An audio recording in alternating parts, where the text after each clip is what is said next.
Ma santé, ma priorité.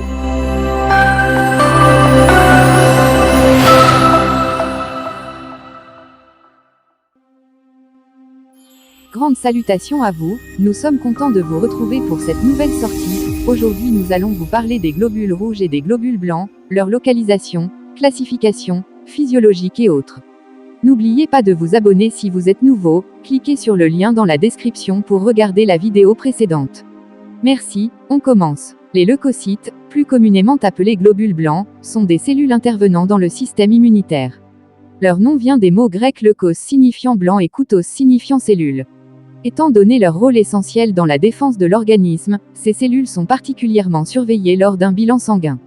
Anatomie, les caractéristiques des globules blancs. Localisation. Au même titre que les hématies, globules rouges, et les thrombocytes, plaquettes, les leucocytes peuvent circuler dans le sang. Les globules blancs ont également la particularité d'être présents dans le système lymphatique, lymphe, dans certains tissus conjonctifs et dans certains organes lymphoïdes comme les ganglions ou la rate. Synthèse. Les leucocytes sont des cellules synthétisées au niveau de la moelle osseuse. Classification. Les leucocytes constituent en réalité une grande famille de cellules. En fonction de leur morphologie, celles-ci peuvent classer en 3 groupes distincts.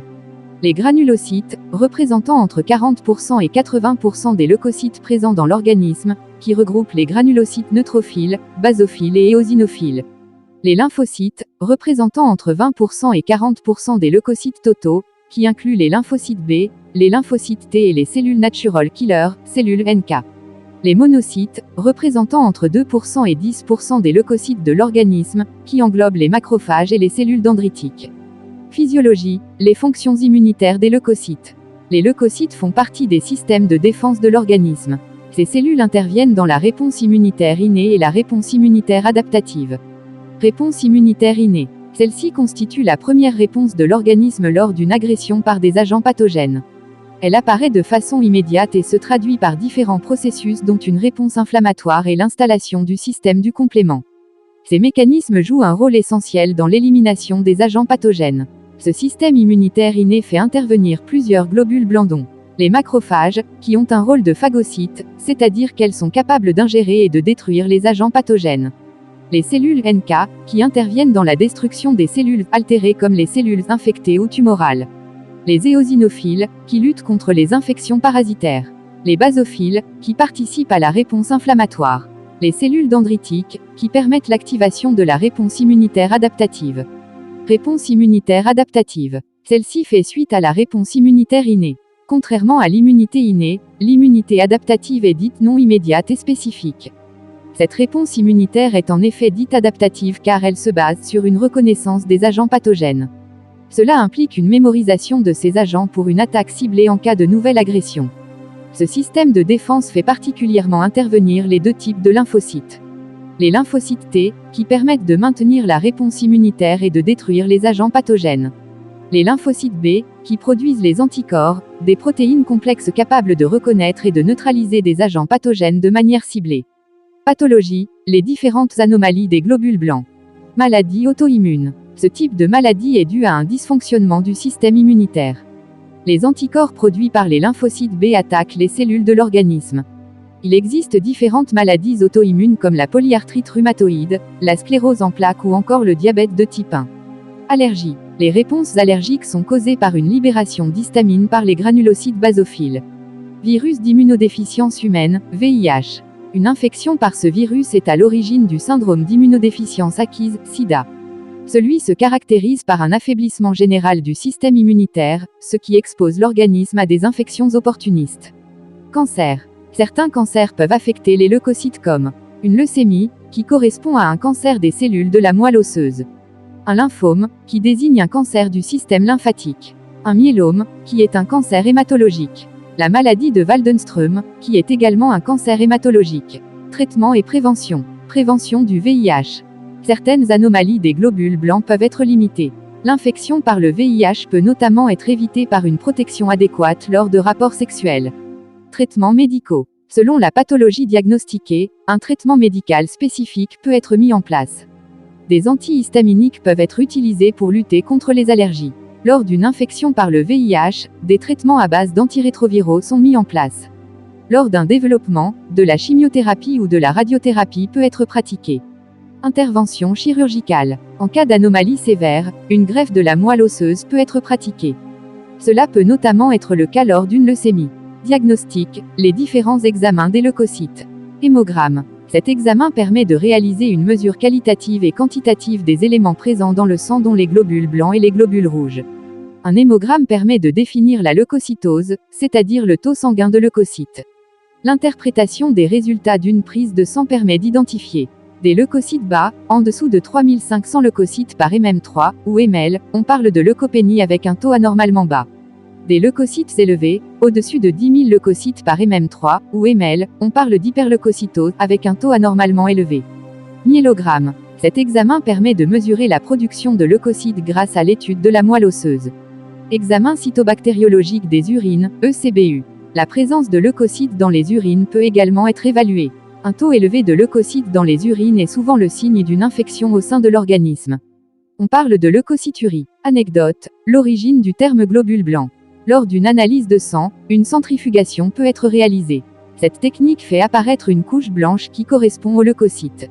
C'est en raison de cette couleur blanche que les leucocytes sont souvent nommés globules blancs.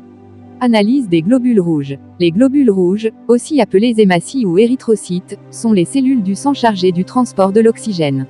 Plus précisément, c'est le pigment qu'elles contiennent, l'hémoglobine, qui se lie à l'oxygène pour l'apporter à toutes les cellules de l'organisme. Les globules rouges sont des cellules particulières, dépourvues de noyaux. Elles sont produites dans la moelle osseuse par les cellules souches hématopoïétiques et vivent normalement 120 jours, avant d'être détruites. Elles ont une forme de disque biconcave, facilement reconnaissable, et une couleur rouge due à la grande quantité d'hémoglobine qu'elles renferment. Pourquoi faire une analyse des globules rouges ? Le nombre de globules rouges dans le sang est normalement compris entre 4,5 millions, et même 3. Cette valeur est évaluée lors d'un examen sanguin appelé hémogramme ou numération formule sanguine, ou encore formule sanguine complète. L'intérêt de cette analyse est de déceler d'éventuelles maladies, notamment hématologiques, infectieuses, inflammatoires ou encore cancéreuses, ou tout simplement de faire un bilan sanguin. C'est l'un des examens de laboratoire les plus prescrits.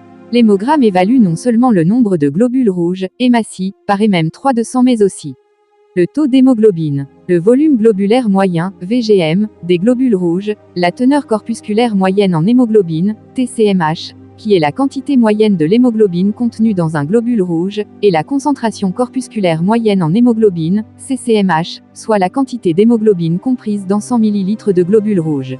L'hématocrite, proportion de globules rouges par rapport au volume sanguin total. Le taux de plaquettes, le taux de globules blancs, leucocytes. La forme, morphologie, des globules rouges peut aussi faire l'objet d'un examen. Dans ce cas, on effectue une observation au microscope à partir d'un frottis sanguin. Plusieurs maladies du sang se traduisent en effet par une forme anormale des globules rouges, par exemple en forme de faucille, drépanocytose, de poire ou de gouttelette, splénomégalie, etc. En cible, hémoglobinose, thalassémie, etc. En sphère, sphérocytose, en demi-lune, etc. Quels résultats peut-on attendre d'une analyse des globules rouges ? La numération formule sanguine, incluant le taux de globules rouges, est effectuée par prise de sang dans un laboratoire d'analyse médicale. L'observation de la morphologie des hématies se fait au microscope à partir d'un frottis sanguin. Quels résultats peut-on attendre d'une analyse des globules rouges ? Si vos résultats ne sont pas tout à fait compris dans les normes, il n'y a pas lieu de s'inquiéter inutilement, des variations sont normales, et seul le médecin pourra interpréter ces résultats et trouver le diagnostic correspondant. Pour information, chez l'homme, on estime que le nombre normal d'hématies est compris entre 4 et 5,7 millions par MM3 de sang. Chez la femme, il est plutôt compris entre 3,8 et 5,3 millions par MM3. On parle de polyglobulie lorsque ce nombre est anormalement élevé, d'anémie lorsqu'il est trop bas. Les causes d'anomalies sont multiples et variées. Par ailleurs, d'éventuelles anomalies du taux d'hémoglobine, du VGM, de la TCMH et CCMH donnent des informations supplémentaires pour orienter le diagnostic. Le VGM peut être diminué, on parle de microcytose, dans certaines anémies ou carences en fer, ou augmenté, macrocytose, par exemple en cas de cirrhose. Enfin, des anomalies de la morphologie des globules rouges peuvent également donner des indications précieuses aux médecins. D'autres examens, génétiques, par exemple, pourraient s'avérer nécessaires pour poser un diagnostic. Merci de regarder cette vidéo, c'était tout pour aujourd'hui. N'oubliez pas de vous abonner si vous êtes nouveau, d'aimer la vidéo, de nous laisser un commentaire et de partager la vidéo avec vos proches. Restez connectés, on se retrouvera pour une autre vidéo. Merci.